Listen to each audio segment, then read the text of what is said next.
Today we will discuss Isaiah chapter 44 verses 9 to 19.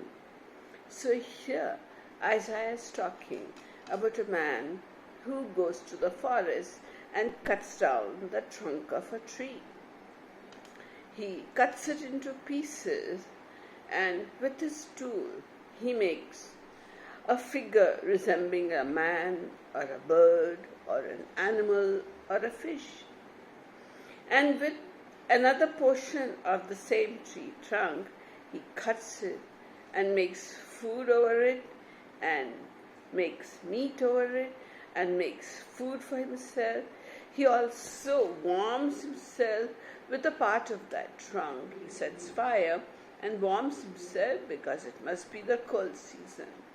So Isaiah is saying, does not this man's mind tell him that I made the figure of a man, bird, fish, or whatever it is, and I'm falling down to it and worshipping it?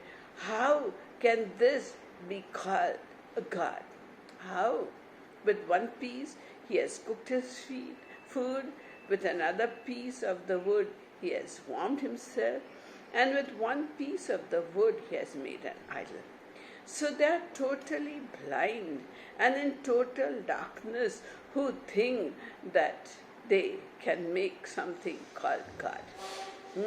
They are lost in their imaginations and in the thinking of their mind, and they made an idol of the same thing which they are making food.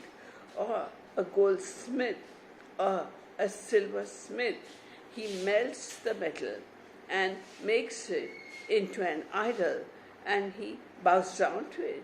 He doesn't realize that he has made the thing himself. Or people draw pictures and paint it, or idols and paint it and fall down before it and worship him. How foolish, isn't it foolish? And that is why God was very upset with man in Romans chapter 1. He saw man going into sin and into deeper and deeper sin, and therefore he let man go.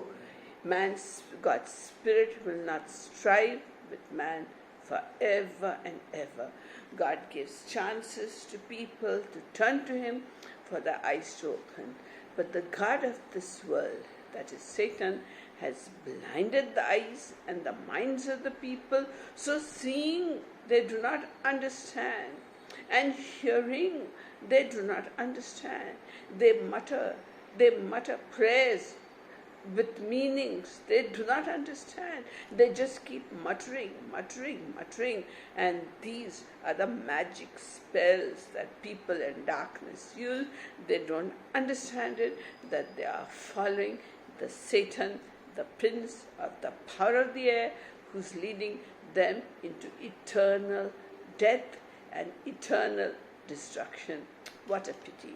So in this scenario, our God is telling us who have the knowledge of the living God to go out into all the world and preach the gospel. Gospel meaning good news of salvation. Go and preach the gospel to all creation, because he who has believed and is baptized will be saved and have eternal life in heaven. But the one who does not believe, he will perish. So this is the situation that Isaiah is talking about.